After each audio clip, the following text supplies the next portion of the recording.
ஒரு நாள் ஒரு சர்ச்சுக்கு போகும்போது ஆண்டவர் பேசினாரு, நீ ஜெபம் பண்ணது உண்மைதான், நீ ஆசைப்பட்டது உண்மைதான், நீ விருப்பப்பட்டது உண்மைதான். அந்த மாதிரி இன்னைக்கு நீ எடுத்த உடனே மாறலன்னு நினைச்சு நீ ஏன் வருத்தப்படுற? நீ தொடர்ந்து ஜெபம் பண்ண ஆரம்பி, உன் ஜெபம் கேட்கப்பட்ட உடனே அது மாறும்ன்ற மாதிரி ஒரு தைரியத்தை கொடுத்துட்டாரு. மறுபடியும் ஜெபம் பண்ண ஆரம்பிச்சாங்களாம். ஒரு 5 இயர்ஸ் 5 வருஷத்துக்குள்ள அவருக்கு திடீர்னு ஒரு ஆக்சிடென்ட். அந்த ஆக்சிடென்ட்ல அவர் கூட யாருமே இல்லை. அந்த நேரத்தில் அந்த கார்ல உட்கார்ந்து, இயேசுவே உங்களை நான் நேசிக்கிறேன், இயேசுவே உங்களுக்காக நான் வாழ விரும்புறேன், இயேசுவே எனக்கு மறு ஜீவனை கொடுங்கன்னு சொல்லி அந்த கார்ல உட்கார்ந்து கத்தி மனம் திரும்பி ஒப்பு கொடுத்து அடுத்த 5 இயர்ஸ் தாண்டி 10 இயர்ஸ் என்னென்ன ஜெப குறிப்புகளுக்காக ஜெபம் பண்ணாங்களோ அந்த மாதிரியே கர்த்தருடைய ஹஸ்பண்டை மாத்திட்டாங்க. ஹalleluya. ஆண்டவரே எனக்கு ஒரு கிருபை தாங்க.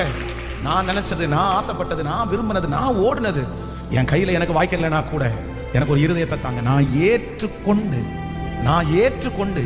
இதுலயும் சாட்சியா நிக்கணும். பக்கத்துல கையை கொடுத்து சொல்லுங்க, நினைச்சது